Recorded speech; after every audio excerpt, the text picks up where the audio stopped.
Hello, everyone, and welcome to another episode of Super Pros Bros. I'm Player 2, Eli, and with us, Player 1, go ahead and say hello.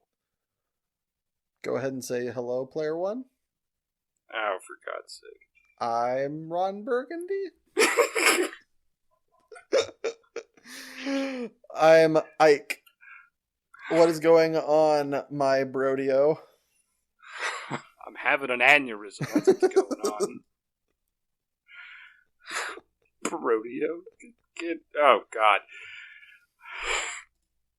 Alright. For the good people who've been... I'm just going to gloss over that. For the good people who were here last week, 2 weeks ago, we talked about villains, and villains that we were big fans of for a whole number of reasons. So we're kind of flip that on its head today and talk about heroes that we like and quirks or characteristics of heroes that we enjoy. So Isaac, what you got in that department? Are we talking about specific? Do you want to start with talking about specific heroes that we like, or aspects of heroes that we like? You can pull a specific hero and say like, what about them sells it to you, and then maybe others kind of in the same vein. Or you can start with an aspect and highlight somebody who kind of matches that paradigm. I think an aspect that I really like is a hero that is themselves altruistic and trying, but at the same time relatable. I think a good example of this is the comic version, and depending upon which movie you see or what parts you pay attention to, the MCU version of Tony Stark. Guy is an alcoholic with, a god complex, but also does want to do well, but he wants to be the one that does well. I think there's a couple comics where he kind of has to realize he needs to get out of his own way. It's a good life lesson. But it's also something that's relatable and at the same time kind of fun to watch. Is this character that is awesome and badass, but also has hitting the highs and the lows. Human foibles. Yeah, tremendous foibles. But hitting the highs and lows, I think, is like a really good kind of... it's kind of something to look for when writing a hero, that they do the awesome things, but also have the low moments. It's just, it's relatable, and it's it's dynamic. It's interesting. It goes a lot of places. Having somebody who is like a good dad shows up to all the plays and gives you the hugs is the most boring main character you've ever seen. It's like, wow. It's like watching Full House is not a story. This is like, wow, this is awesome. Like, he's there all the time and doesn't do anything wrong. Woo! If anything, you should have kind of jealous at the end, like, where the fuck was that for me? Yeah, you're not interested at all. You're just annoyed at your own dad for being a real human being and mildly jealous of a fictional character. Yeah, jealous of a very benign, boring, blasé fictional character. Exactly. So there is actually an arc in the comics where Iron Man is never suited up, and it's like Tony Stark going to rehab. Oh, that's awesome.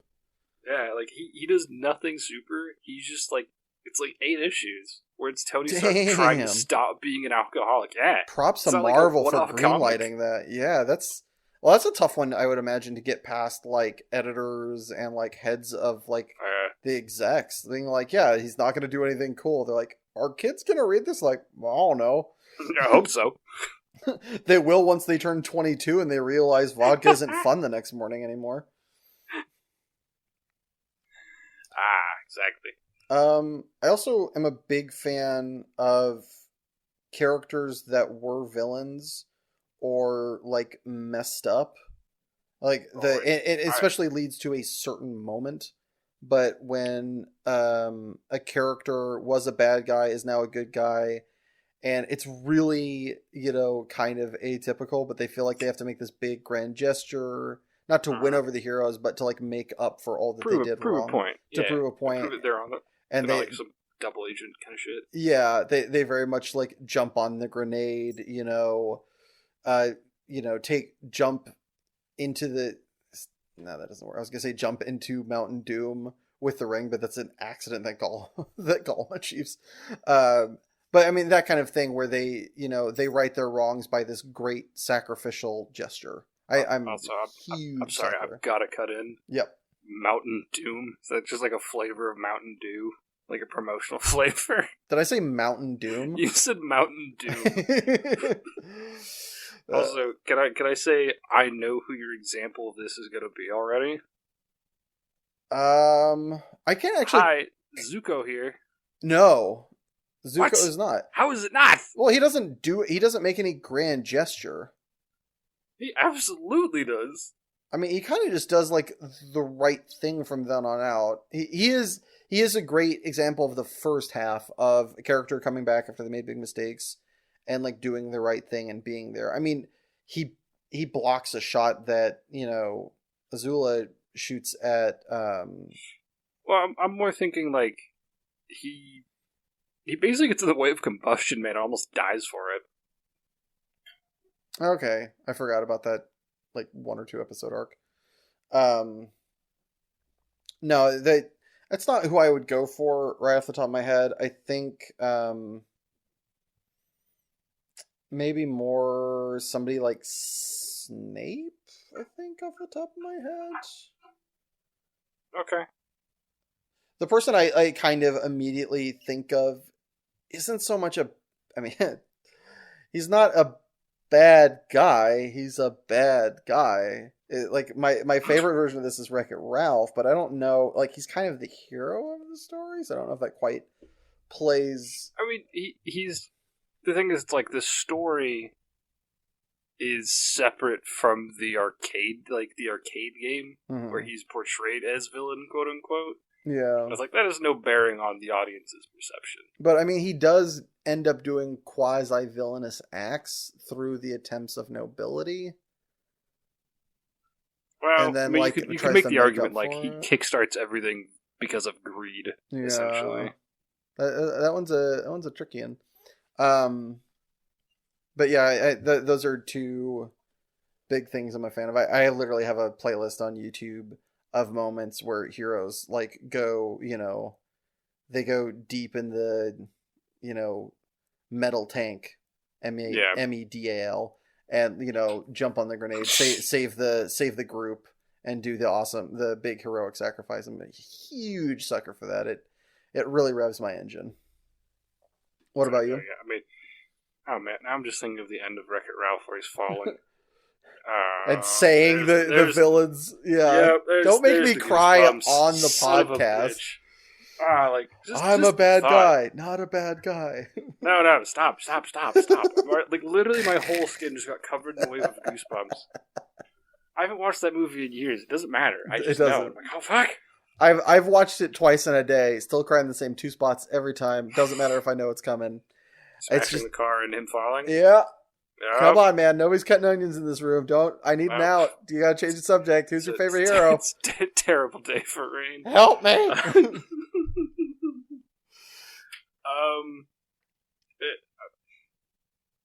I'm always kind of a sucker for like.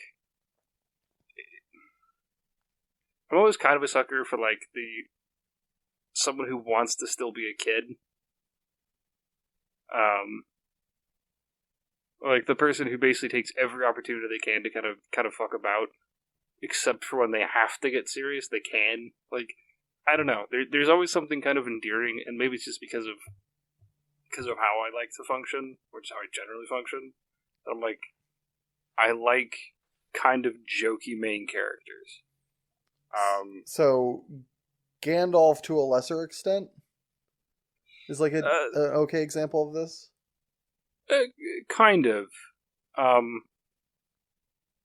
Yeah, that kind of works. Well, like he likes to when the chips aren't down, he likes to absolutely just fuck about with people. Yeah. Just be a bit of a troll. I think I generally prefer like where kids are kind of just where people are just kind of fucking kiddish. Like think like Edward and Alphonse Elric from Fullmetal Alchemist. Okay. Yeah, where it's like, if permitted, they'll just be kids and just fuck about. Mm-hmm. Because they're, like, kind of immature. And they don't really want the fucking weight of the world pressing on them. Yeah. But, like, they can absolutely nut up when push comes to shove. I don't know. I kind of like that.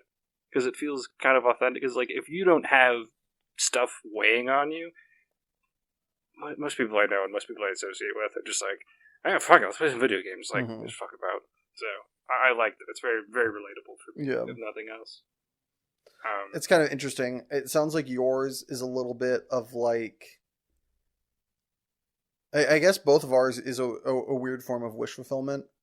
Like for you, you wish you could be more childlike than you get to be. You wish you could like fuck about more than you do.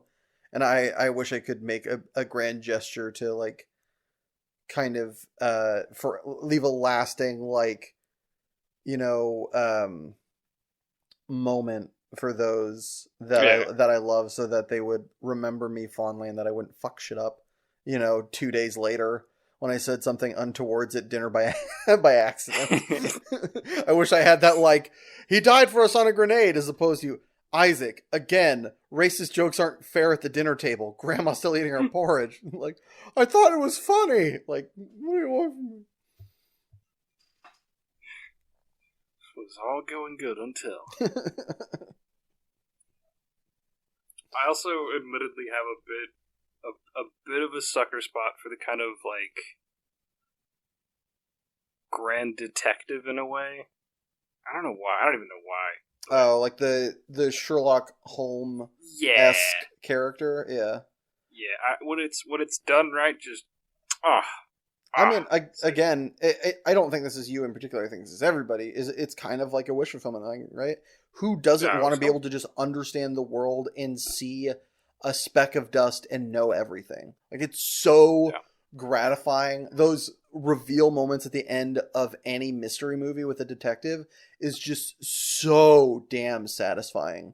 That like 5-minute, like, you know, monologue of just like, you're my bitch, I'm the coolest, and just going. It's like so satisfying. It's like, but then you made one fatal mistake, and you're like, oh yeah, bring it home, daddy. Tell him what he did. Tell him what he did. Tell him he fucked up. Tell him why he's such a dumb bastard. So exactly. Good. Like, yeah. So, but it's just one of those things where you've got to get it right, because if you do it wrong, it's just like.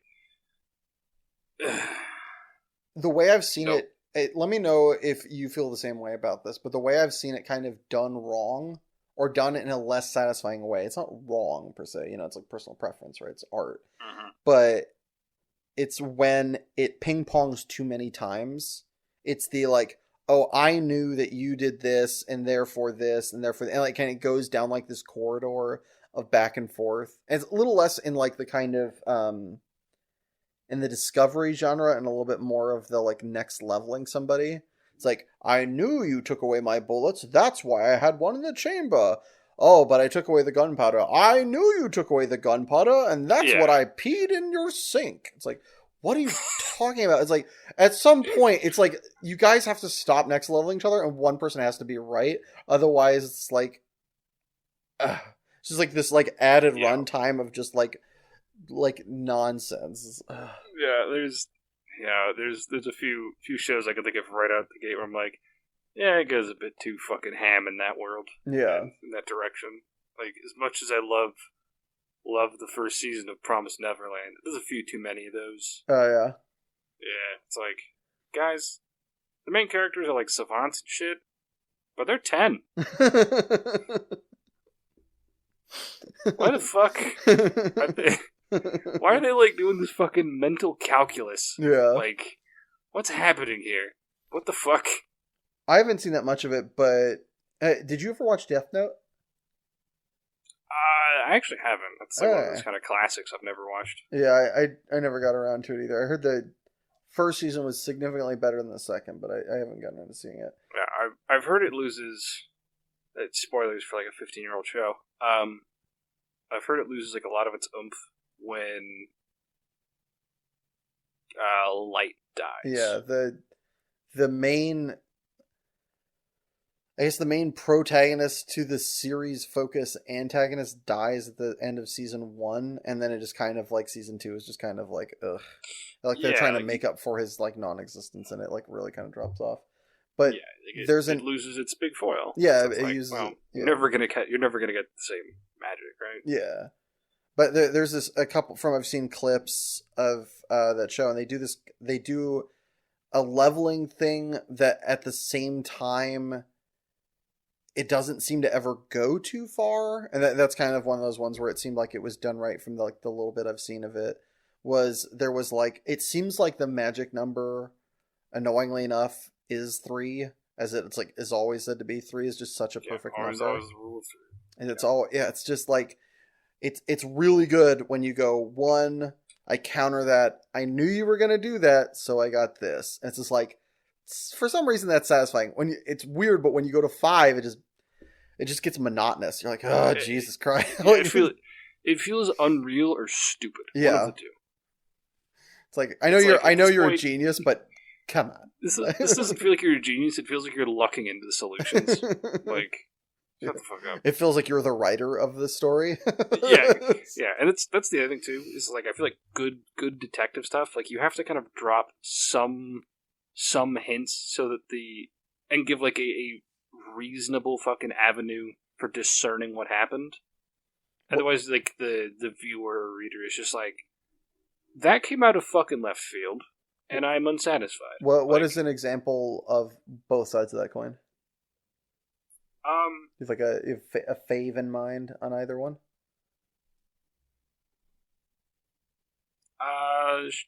So, like, as weird as it is, I'm gonna hit both.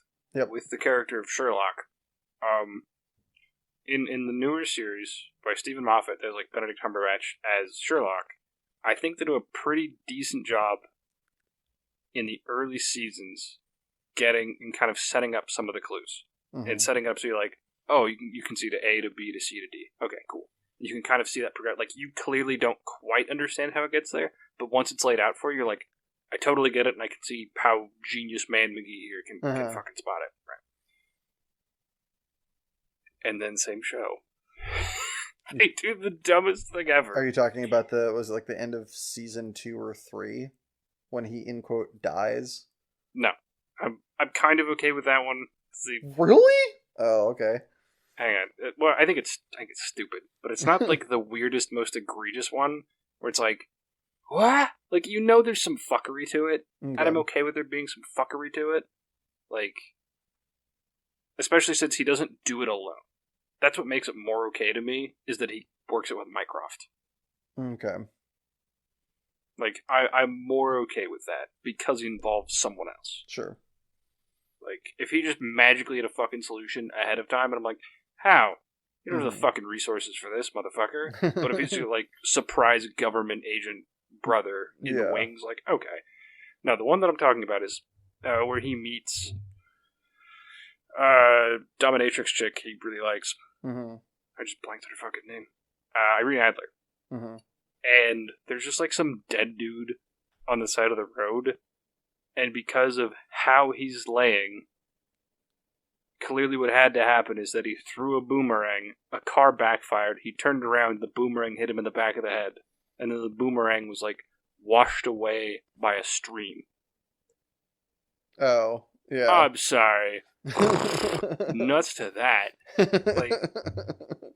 Like, no. 1,000 times no. Yeah, it's just fucking stupid. And it's like, it's not a satisfying reveal. Yeah. Or like, there's even like clever clues you could see on the screen. Like if you go back and pause it and look and like, oh, look at this, it's in the background, it's in the grass. No, there's nothing. There's nothing. It's fucking magic out of a hat. It's like we threw a dartboard at the fucking for answers. It's so stupid.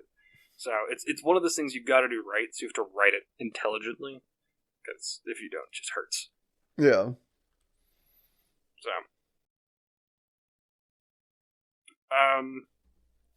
I actually, if I may, sure, pop my wreck of the week on this one without spoiling it too much. Sure. Knives Out, I think, does all the things we talked about liking about your character, about the reveal, about kind of also there's aspects of what I love about the characters. Of like, I don't want to get too much into it because I don't want to spoil it, but I guess it happens in the beginning of mine, so it's not that much of a spoiler, but a character doesn't see the error of their ways, but sees the opportunity to do everlasting good for somebody who he cares about. and takes his own ends up taking his own life to protect them. You've got the big reveal at the end. It all makes sense. Got really good. Another thing that I really enjoy, just it's not even about the hero necessarily. It can be hero, villain, whatever. Is writing that is serious but doesn't take itself seriously, because that's kind of one of those. There was a podcast that I listened to a while ago where they talked to a lot of people in very serious fields, and like drug counselors and EMTs and stuff like that, and people in the military, and they found that one of the commonalities in these serious fields is a macabre sense of humor, and they found that it was excessively important because you're surrounded with so much awful. The only way to combat it was to find the hilarity in it so that you stayed sane, which is very important. And, life lesson that I took away in bags full, because I like making jokes anyway. So now I have a reason that I feel like not a douchebag. Oh, yeah. Nazi jokes at the dinner table, folks. Let's go. Maybe a bridge too far. Bridges, they couldn't cross them with Panzer tanks. Ba-da-ba. But I think that one kind of that one does, it does the reveal, it does the really smart character with a little bit of the leveling, not too much of it, but a lot of the kind of uncovering. Has the great monologue delivered by the tremendous Daniel Craig outside of his good but also really just like tired role as being James Bond. Him getting to like actually act. He is somebody that in 10 years, I'm not going to say we're going to forget he did Bond, because I think he did a good Bond. Bond characters always stay as Bond to some extent.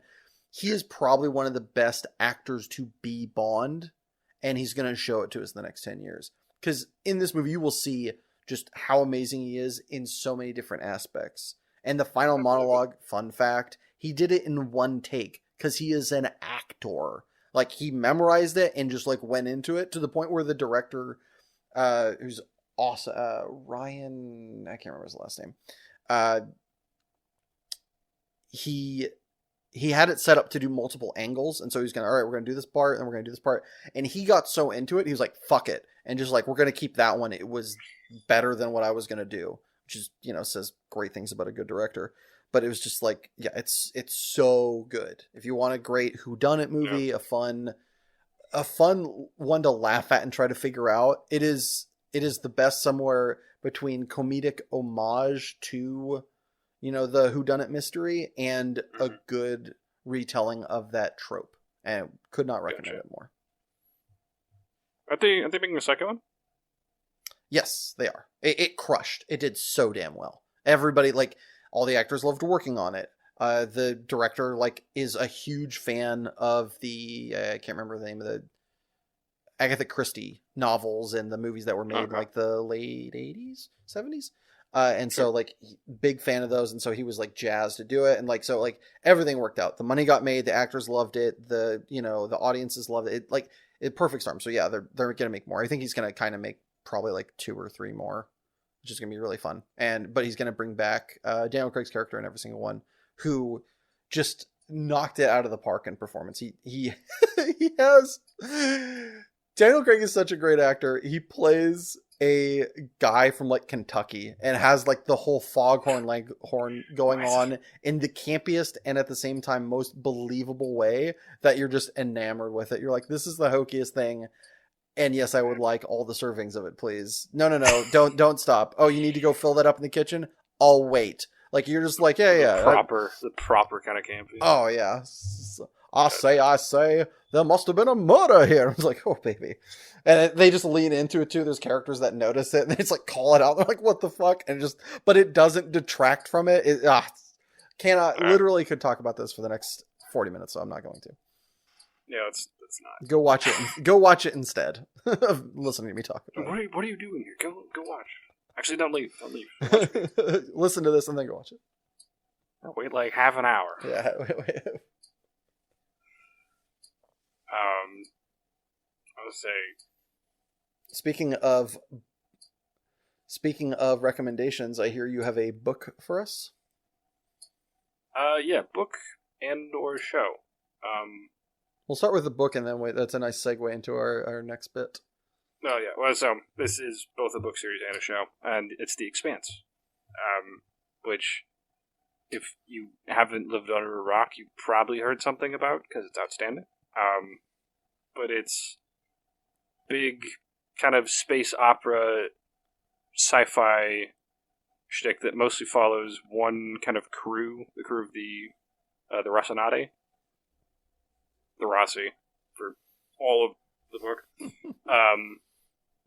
And it's you basically just get to watch the universe change as they discover aliens. It's awesome. I cannot recommend it enough. Oh my god, there's a lot of it. There's the 9th book came out very recently. It came out the start of this month, so start of December. And each book is about 550 pages. So if you want to kill some time, you can kill some time. The show does a pretty good adaptation. And I think it's on like Amazon. I think they're the ones who bought rights for it to make a show. They did. I think it's like 8 episodes to a season, 10, something like that. Yeah, I think they said they're only doing through season 6. I think they said they're doing their last season of the show. So, I don't know where they're going to end it, because it's been fairly true to the books, according to everybody who's watched it. Okay. I have not watched it. It's one of those things where, like, I read it. I'm not going to take the time to watch it, but I've heard very good things from my buddy about it. And he and I have read the books together, and they're really outstanding. The first one is a little weird because it doesn't have that kind of standard 5-man band chemistry going yet. Mm-hmm. And after the first book, you get all of the 5-man band chemistry you could ever want in your life, and it's awesome. Is like the first one assembling the 5-man band? Is that like a part of it? Sort of. I'm gonna give really mild spoilers, because it happens like the first 50 pages. Okay. They're all part of the same crew, and then a ship gets nuked, and they live. But they get spread out because of the nuking. So like they're not really tight beforehand. They're just kind of shoved together in a box by circumstance. Oh, cool.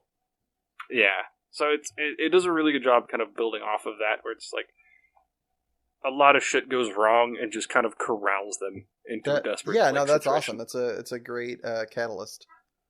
Yeah. Mostly because it's also a literal one. That might be a double into a double entendre. I want extra points for that. Please, Gladys, make note of that in the. Put it on the board. Yeah, so if you are at all inclined for sci-fi and for anything remotely resembling kind of space opera, read it, watch it, enjoy. You're welcome. So that neatly kind of takes us into our second segment of what books we would like and or think would make good translations to screen, whether they be TV or film. Obviously, The Expanse has, which is awesome. Yeah, it knocked out of the park. Very, very good.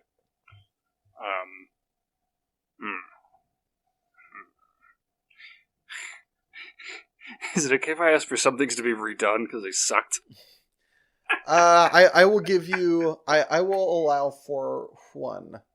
All right, because there's just one thing that snapped to my brain, and I'm so disappointed. And good God, I want Artemis Fowl to try again. Oh yeah, yeah. It's that's one such that a good book. Yeah, we both enjoyed. We collectively agree. Great book. Yeah. Holy shit! What a travesty of a film.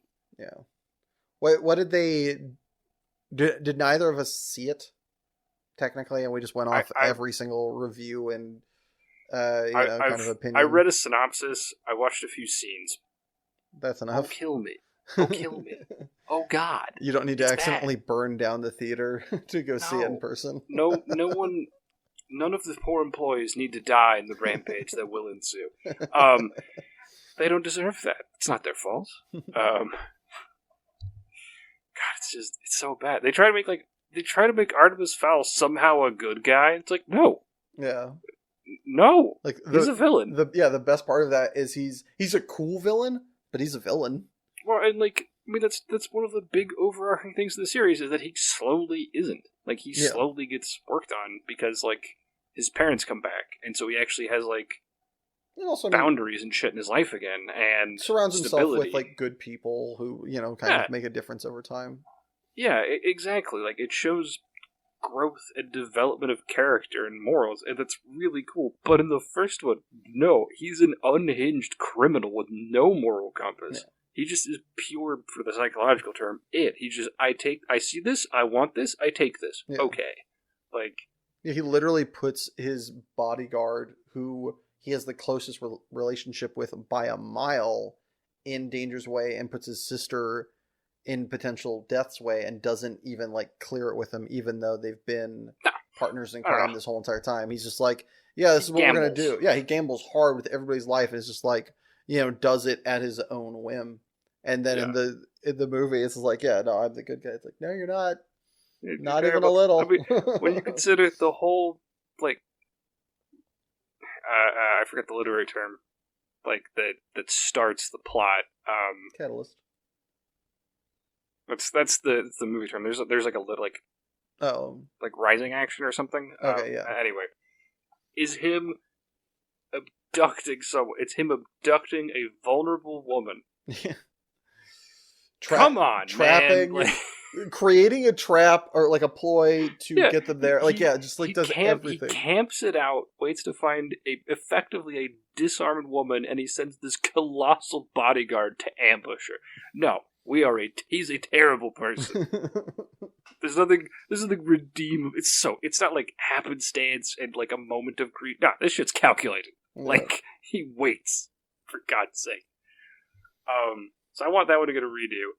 One thing I would love to see with the progression of computer graphics, actually, would be Redwall. The Adventures of Redwall. Oh, yeah.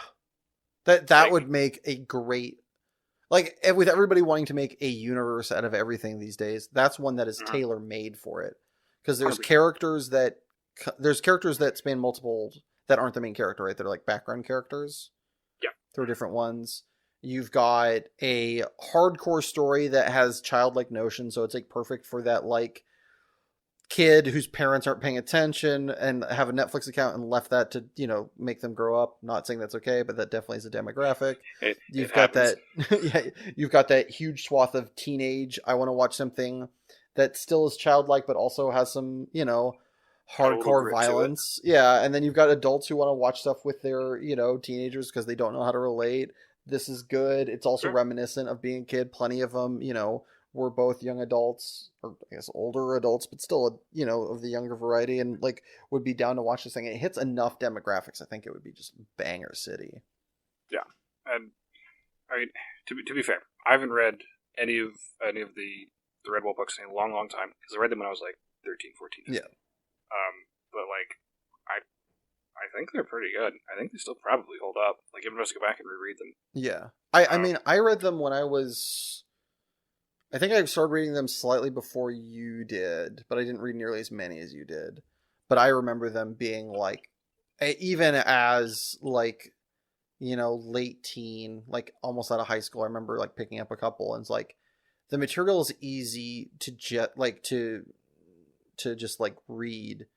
And so that makes me think, especially with my reading level at the time, that it's probably easy to turn into film. Because it's... Holy hell. You'd make it a show. You could make it a show. The problem is, like, there's so many narratives that I don't know if the movies are long enough. I don't know if the book material is long enough without, like, taking multiple stories and turning it into a season. So I don't remember enough of the material. You could do it. You could? Yeah. There's 22 books. No, I know, but like I don't know if they intertwine enough because a lot of them were standalone in the same universe, had some of the same characters that I don't know if they go a timeline of a show. They definitely it's of the idea that it kind of works as a what's it called when something's in the same universe but doesn't have one like storyline. A True Detective is an example of a show that is a what's it called? Help. Please. Sorry, I got distracted because we are actually going to get this one. Oh.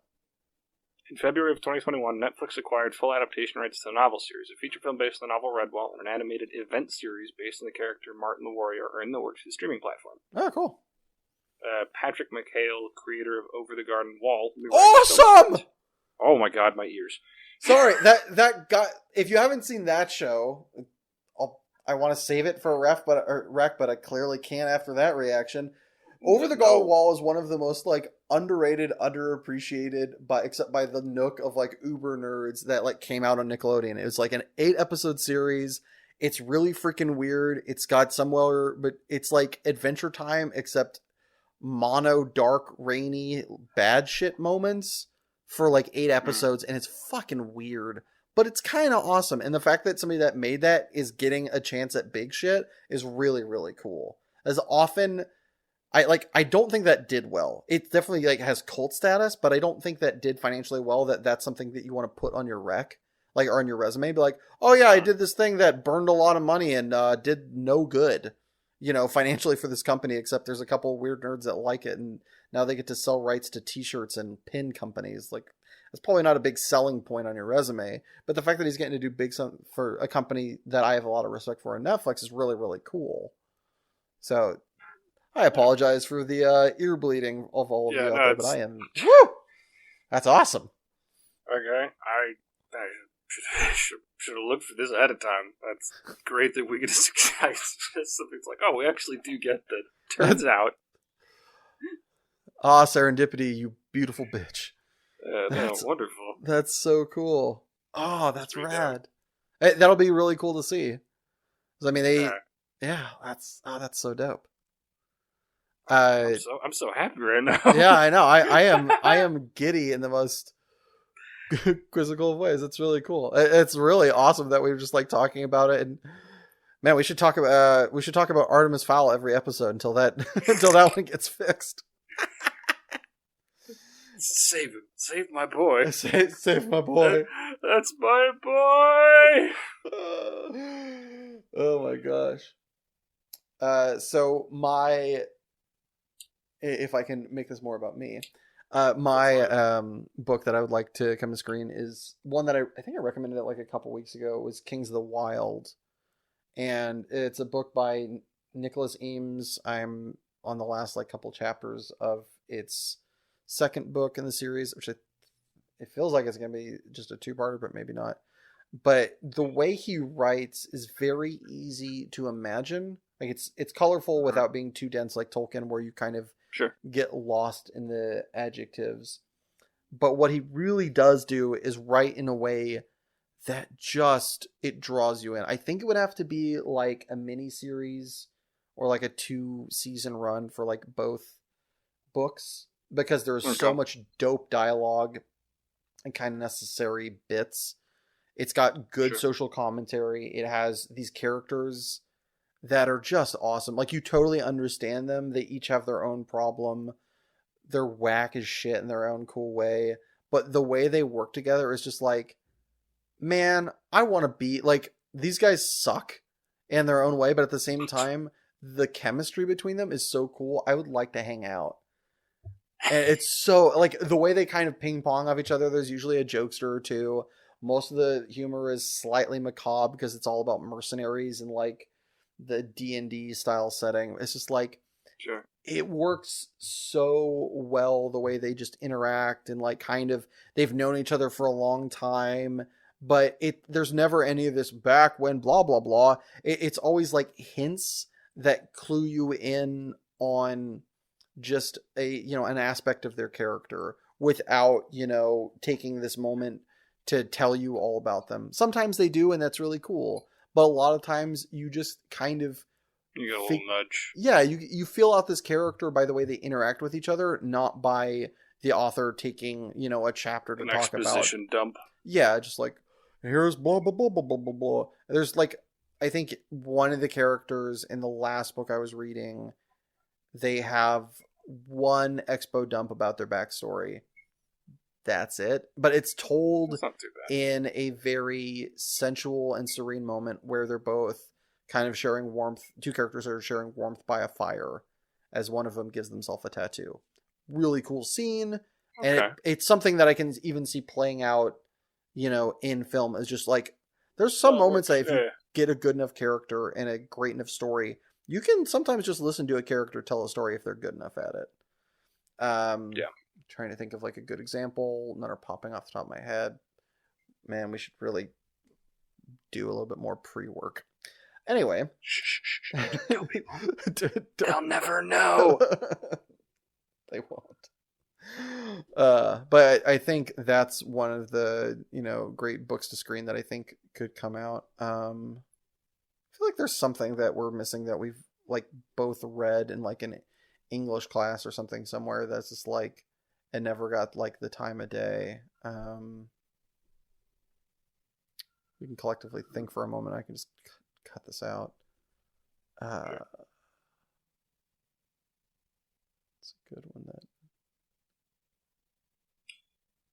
I mean, there's a number of like Meltzer novels that I could see going to screen that I think would do really well. Like Book of Fate is probably the easiest example. Why is it the easiest example? What makes, I guess, something that's good to talk about other than which ones we like is what makes a book better to go to screen or easier to go to screen.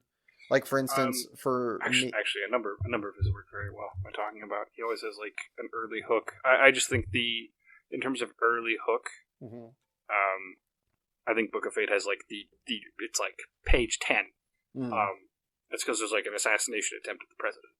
Like it's like, oh, okay, yeah, and we have our main character getting shot in the cheek. Awesome. Is it one of the things that I find to be important? An early hook is definitely gas. I think that's like the most important thing in writing and also in film. Is like you need your audience to give a fuck by the end of episode 1. They can't be like, eh. Like that was one of my problems with season. Not that this show is great for it, but season 3 of Master of None. It was just like the whole entire episode bored the fucking shit out of me. I was just like, I do not care. This is so boring and slow. But in one of the other things that I think is important, and it kind of sounds like it from what I've heard you talk about Meltzer in the past, and that was good about Kings of the Wild, is it needs to be, the character cannot be thinking a lot. Not that they can't have moments where they think, but it can't be important moments, can't not be expressed in thought from the character to the reader. They need to be said or need to be able to put into thought or put into just action. If the character can think it visually, that's fine. Like the hardest thing to translate is multiple pages of thought bubbles. Like fucking what? Like that is so hard to rearrange. Thinking about it, I think one of the only kind of scenes, and it'd be very easy to do visually, is like he's basically having a panic attack. Mm-hmm. And he like runs into his apartment and is trying to quickly point out like familiar things to ground himself. And like he hears his like parrot calling to him.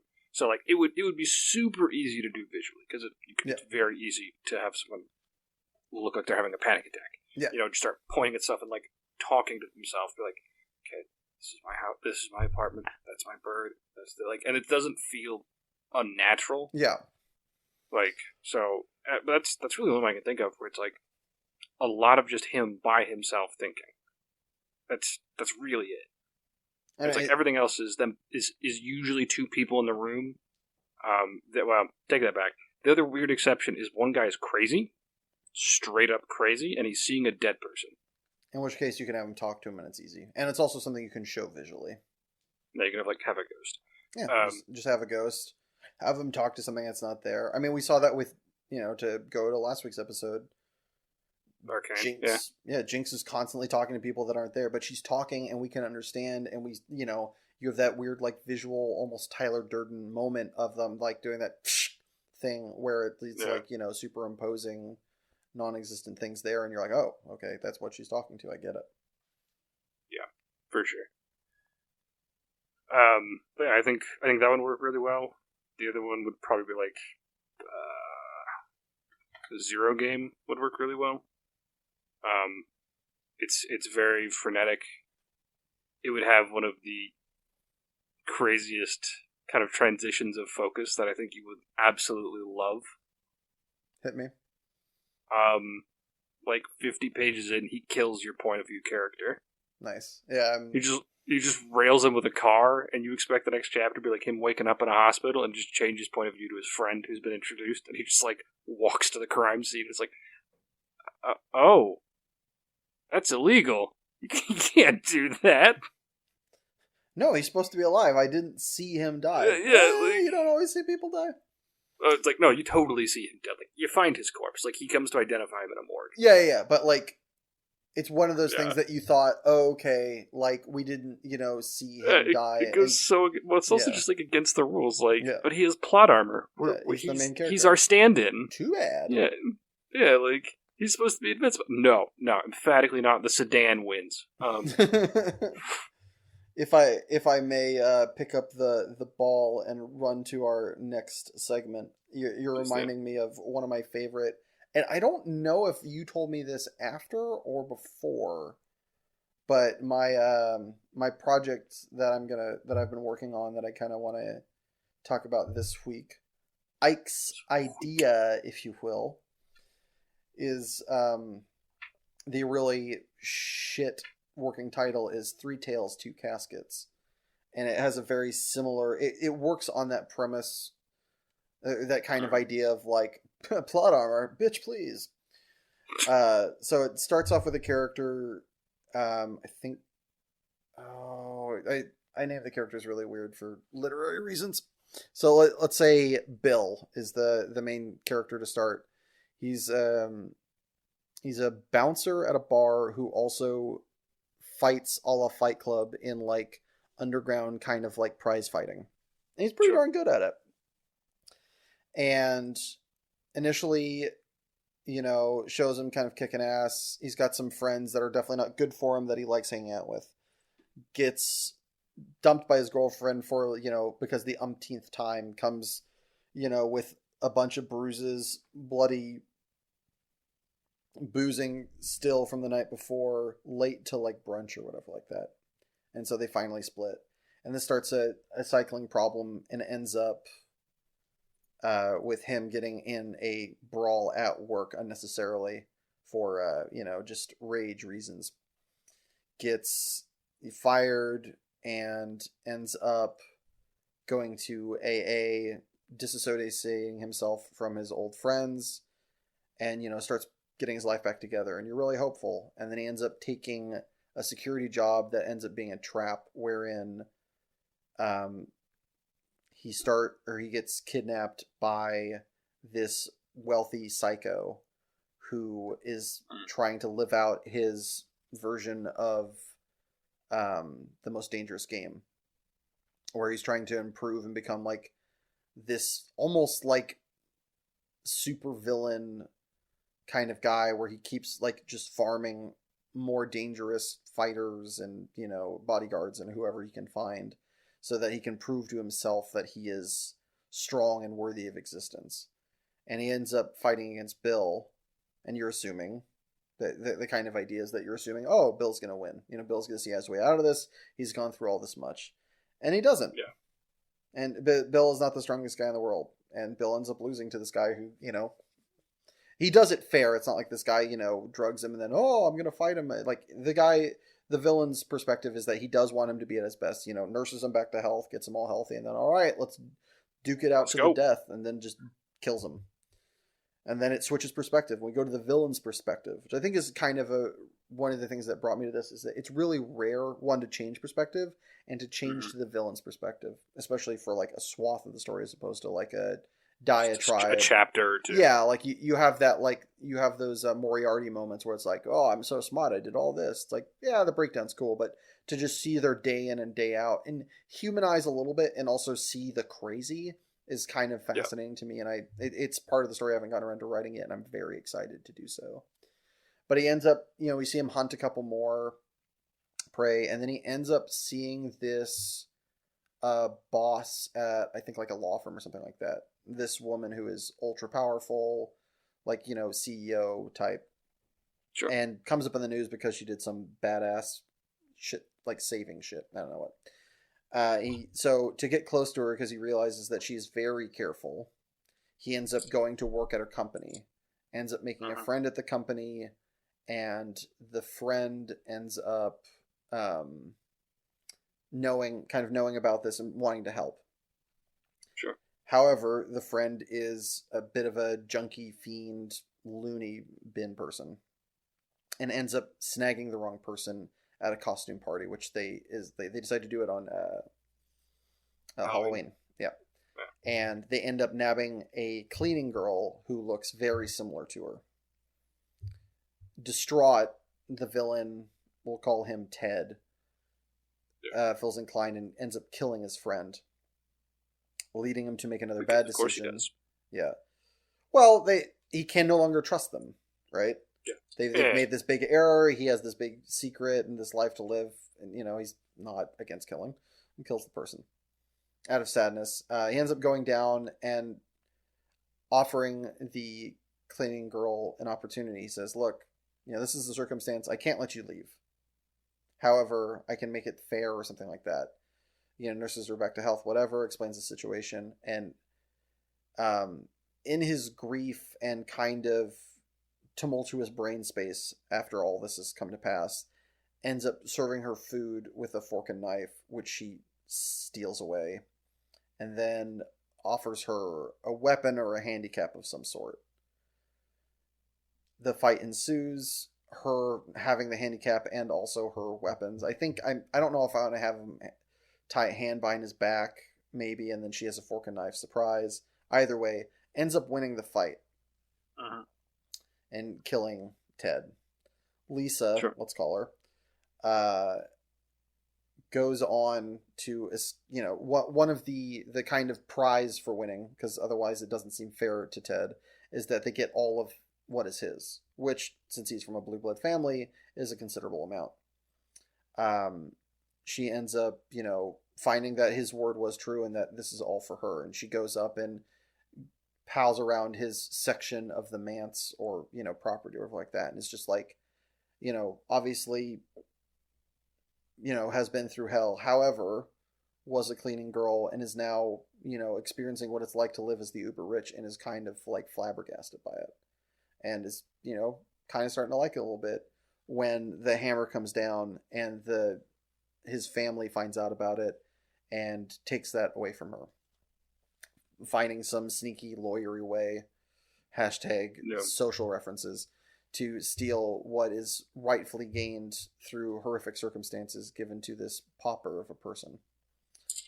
Yeah. Having experienced that, she decides that she doesn't like living the way she's living, and this is like kind of one of my problems with the story that I'm writing, is her deciding to go back.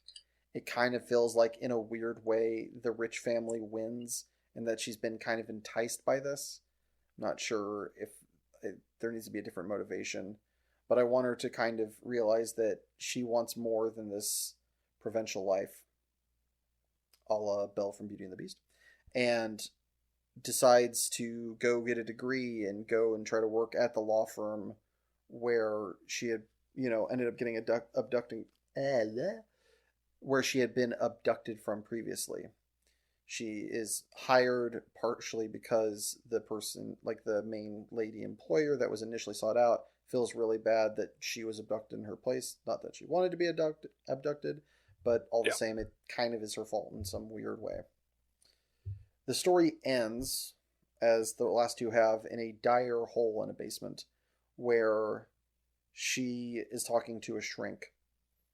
And the shrink informs her that trying to do this job in this place where she was kidnapped is causing her the PTSD that she has started to begin experiencing, and that she would be better off if she left. Freaking out, she says, "No, there's no way I can leave." He goes, "It's not my decision to leave, it's yours. All I can do is give you the best information that with which you can make the best decision." And the film ends with her walking out of the basement as she started the story, not sure what comes next. That's fucking sobering. Yeah. Thank you. It definitely is not a tale that ends well for any of the parties involved. Wow. Man, no one wins. Nope. Jesus. There are no winners. Everybody is a loser. Everybody sucks. New working title. Everybody sucks. Everybody sucks. Everything is awful. The movie.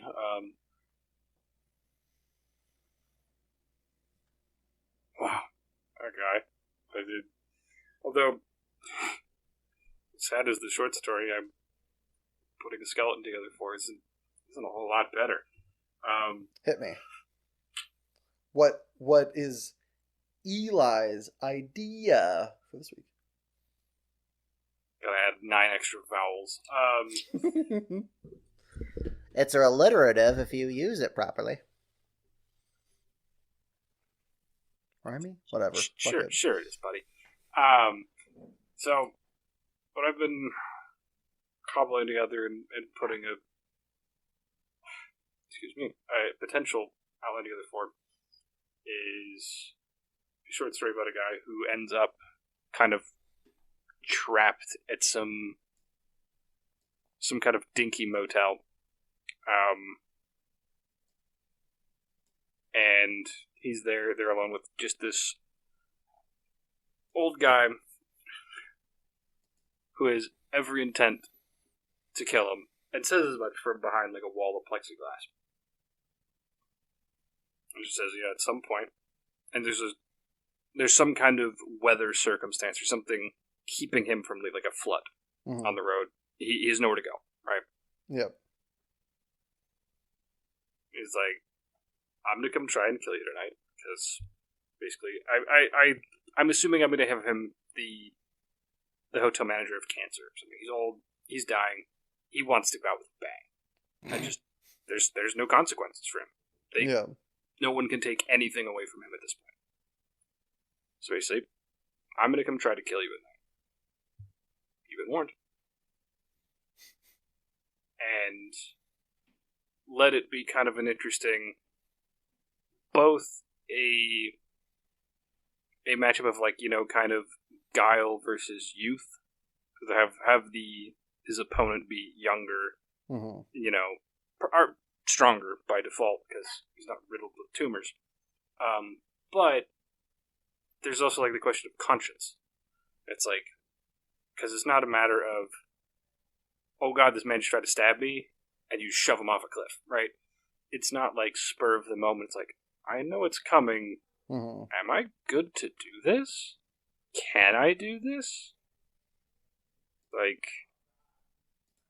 I can, right? But how hard do I have to kill him instead? Is there a way I can, and I don't know, truth be told, how I want it to end. Because I'm kind of toying with that idea of would conscience prevent you from saving yourself? If you knew something was coming. Because it's really easy in the moment to not think. Yeah. But if you know it's coming, conscience kicks in and morality kicks in, and that notion of, you're not supposed to kill people. Well, it's getting gray pretty quick here.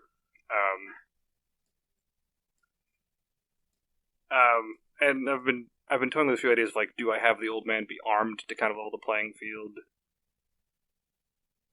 I don't know if I do kind of a chase. It's still very much a work in progress, but I kind of like the idea of just, you've nowhere to go, it's just the two of us. Only one of us gets to walk away. It's this is fun.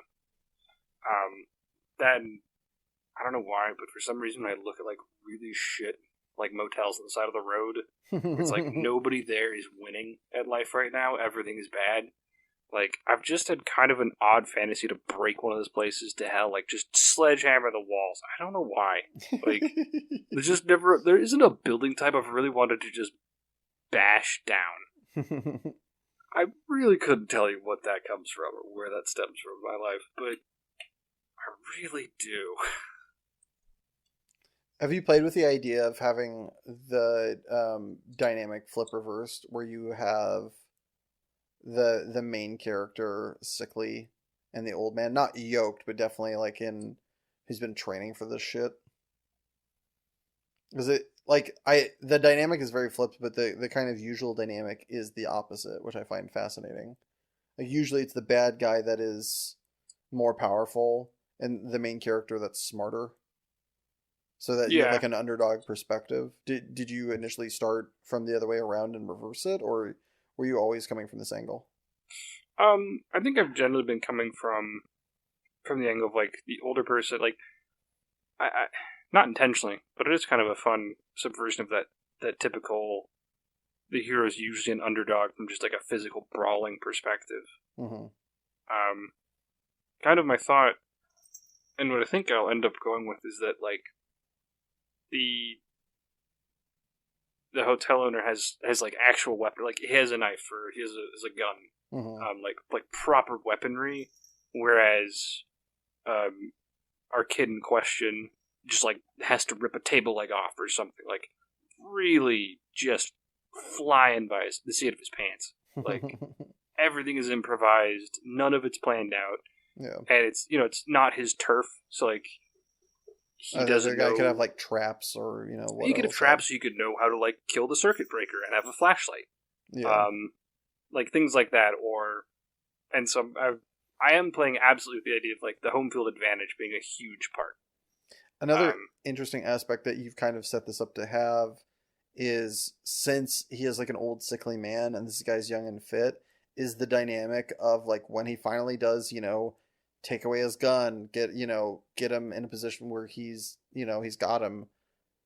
How do you kill somebody who's older and weaker than you? Like that, that like Yeah, kind of that that's would absolutely part of it. It's like yeah, because wear on you psychically. that's no longer like I'm fighting because I need to live. It's like this is just rapidly turned into an execution. Yeah. Like, am I cool with the mercy killing? I don't know. Also, that could be like a way it starts too, right? Like he gets him on his back and lets him go, and that ends up being like the worst decision he could make. I absolutely think that is something possible. Like, has him at gunpoint, drops the gun, dude pulls a knife from his belt, like Yeah. stabs him inside. Or I just can. like, all right, we're done. You're not going to do that anymore, right? He goes, yeah, of course. He goes, okay. Yeah, Um, that just like stabs him and like runs down a hallway that the lights, just like are all off, but he knows where he's going. It's just like shit. yeah, Yeah, that's awesome. It's a lot of fun tables to be turned, and it definitely is. It leads very well into your zone of writing for page, because that one, depending how you write it, would probably work better only as a book, because you have a lot of moments when your character can be thinking, yep, and you can kind of trap the reader in his thoughts and that fear that comes with not having anybody to talk to, being alone, and being scared. yeah, Like and that writing pressure that, of the kind of yeah. racing thoughts that are anxiety, and just like, Oh where is he? yeah. I don't know. I can't tell where he is. There's too much rain outside. I can't hear him walking. Oh shit! I want to look into the hallway, but what if he's right by the door, etc.